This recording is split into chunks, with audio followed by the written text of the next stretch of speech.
السلام علیکم ورحمۃ اللہ وبرکاتہ۔ جی، مسافر نے 2 رکعتیں پڑھنی ہوتی ہیں، یہ مسئلہ ہر چھوٹا بڑا جانتا ہے۔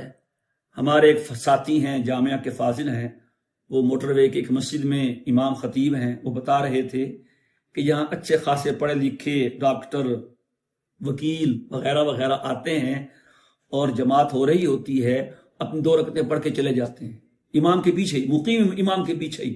کہتے ہیں ہم تو مسافر ہیں۔ پھر کہتا ہے قرآن پاک میں دکھاؤ کہ کہاں لکھا ہے کہ مسافر نے 4 پڑھنی ہے، 2 پڑھنی ہے۔ تو اللہ کے بندو، کچھ خیال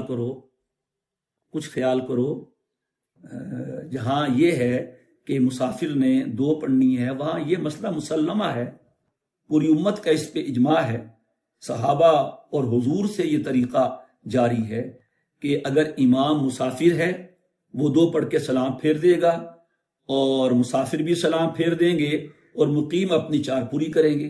اگر امام مقیم ہے تو پھر مقتدی خواہ مقیم ہے خواہ مسافر ہے، وہ مقیم امام کی وجہ سے 4 ہی پڑھیں گے، کیونکہ حدیث پاک میں ہے انما جعل الامام لیؤتم بہ، کہ امام اس لیے بنایا گیا ہے کہ اس کی اقتداء کی جائے، اس کی پیروی کی جائے، جو یہ کرے تم وہ کرو۔ تو لہٰذا امام کی اقتداء کا تقاضا یہ ہے، جب آپ نے کہا پیچھے اس امام کے، تو کہتے ہی مسافر کی 2-4 ہو گئی۔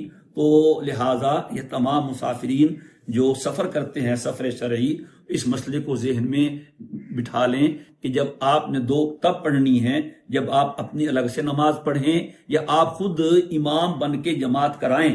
اگر آپ نے کسی امام کے پیچھے، مقیم امام کے پیچھے نماز پڑھنی ہے تو میرے بھائی آپ نے 4 ہی پڑھنی ہے، پھر 2 نہیں پڑھنی۔ دین سیکھنا چاہیے، سمجھنا چاہیے، اور اس پہ عمل کرنے کی کوشش کرنی چاہیے۔ اللہ تعالی ہمیں دین سمجھنے کی اور صحیح عمل کرنے کی توفیق عطا فرمائے، اور مسائل کو گڑبڑ کرنے سے بچانے کی ہمیں اللہ تعالی مسائل کو گڑبڑ کرنے والوں سے بچنے کی توفیق عطا فرمائے۔ مسائل کو صحیح رکھیں، انہیں خراب نہ کریں۔ السلام علیکم ورحمۃ اللہ وبرکاتہ۔